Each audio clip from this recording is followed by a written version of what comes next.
Hi guys! Welcome back to my channel. I'm Lester Villahermosa, Sales Executive ng Mitsubishi Peak Motors, Jose Abad Santos, Manila.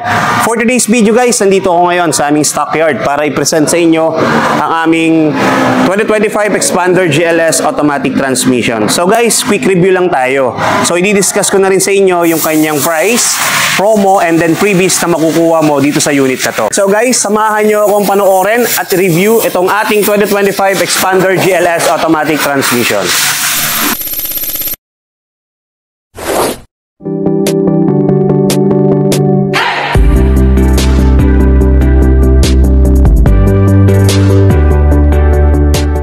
And so guys, start tayo sa ating 2025 Expander GLS Automatic Transmission sa kanyang green laminated windshield.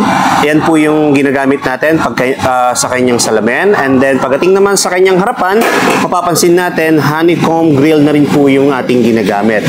So guys, dito naman sa ating DRL, yung daytime running light is also LED na po yung lahat ng ilaw natin.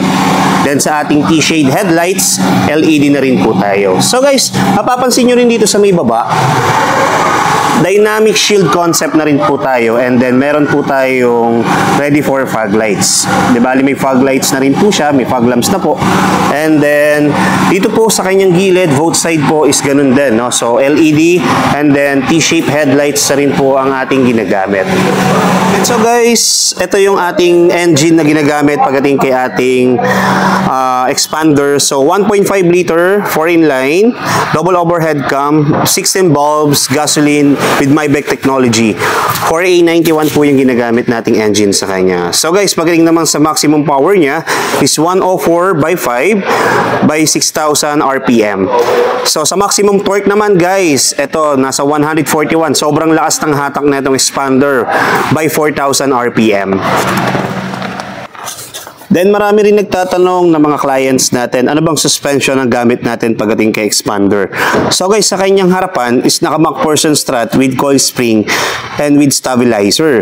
And then sa kanyang likod naman, ang ginagamit nating rear suspension is ang torsion beam.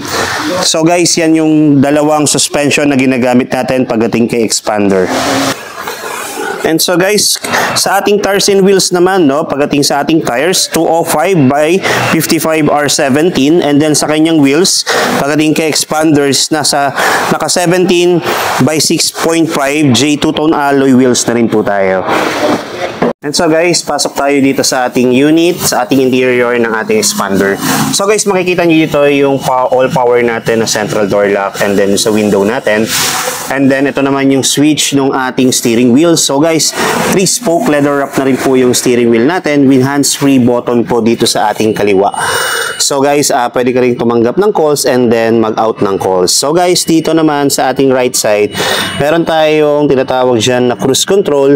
So ito yung pinaka cruise control. Once na pinrest mo dyan, may lalabas dito sa ating meter cluster na icon na cruise. So guys, mag-activate siya ng 40 kilometers per hour once na ginamit natin yung cruise control. Then, pwede rin naman natin siya i-cancel once na tumapak tayo sa brake, or i-cancel natin tong pinaka-button na yan. So guys, dito naman sa ilalim ng Expander sa ating steering wheel, makikita nyo tong tilt and telescopic. So, natitilt siya and then ma-adjust mo yung ating steering wheel. So, ito naman po yung ating switch pagdating sa ating side mirror, left and right, and then ito po yung adjustment natin. So guys, dito sa ating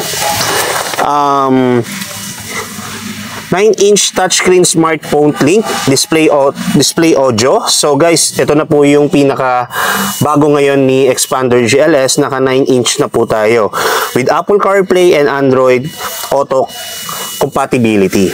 So guys, dito naman sa kanyang baba, dito yung set natin ng pinaka-hazard, and then ito yung mga modes natin na makikita nyo dito.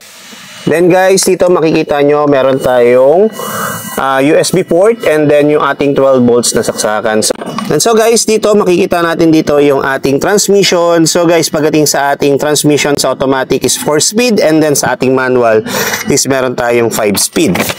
So with electronic parking brake, and then auto hold na rin po yung ating button dito. So guys, yun lang. And then meron din tayong center console. Yan. So guys, meron din tayong center console, and then ito yung box nung ating storage box nung ating expander. So guys, dito nyo makikita yung mga manual.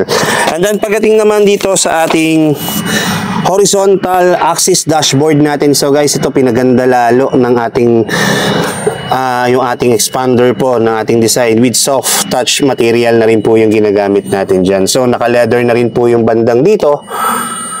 Yan. Then may accent na rin po siya ng pagka-chrome yung gilid natin. So guys, ito yung itsura ng ating loob ng interior ng ating expander. Then pagdating sa ating second row, ito yung itsura, napakaluwag po ng ating second row pagdating sa lahat ng variant ng expander. So guys, dito nyo makikita yung pinaka-aircon natin sa likod, and then rotary type po yung pinaka-aircon natin. So guys, ito naman yung ating likuran sa ating third row. Yan, kasyang-kasya dyan kahit 3 to 4 person. So guys, depende po sa sasakay. And then napo-fold din naman po yung mga upuan na yan. Pwede mong itumba or pwede mong itayo. So guys, pakita ko naman yung likuran ng ating expander. So ito po yung pinakalikod niya. Yan yung ating likod ng ating expander. So guys, ang cargo capacity nito is nasa 1,630. Yung capacity ng ating cargo sa likod ng ating sasakyan, kaya marami po kayong mailalagay. And then meron din tayong storage ng pagdating sa ating expander dito sa likod na makikita. Yan, pwede mo yan paglagyan ng mga shoes or any gamit na pwede nating ilagay. So, pagdating naman sa ating gilid, yung ating mga tools, dito rin natin makikita, dyan po mismo, bubuksan mo lang, and then dyan po natin makikita yung mga tools natin pagdating sa ating unit. So guys, meron na rin tayong socket na makikita dito sa kanyang gilid, and then cup holder, meron na rin po, and then dito rin po sa ating gilid. Both side po yan guys. So yun, ito lang po yung ating likuran ng loob ng ating interior pagdating ka expander. And then dito naman tayo sa labas ng kanyang sasakyan. So guys, ito yung likuran ng ating expander. So guys, naka-fin type antenna na rin po tayo sa kanyang likod. And then pagdating naman po sa kanyang likuran, naka-T-shape na rin po yung kanyang taillight. So guys, meron na po tayong reverse camera dito na makikita pagdating sa expander. So guys, ito yung kabuuan ng unit pagdating sa likod ng ating expander. So guys, sana nagustuhan nyo ang ating quick review dito sa ating 2025 Expander GLS Automatic Transmission. So guys, sa mga inyong mga katanungan, may number ako dyan sa inyong screen.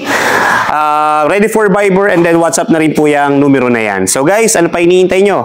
Tawag na.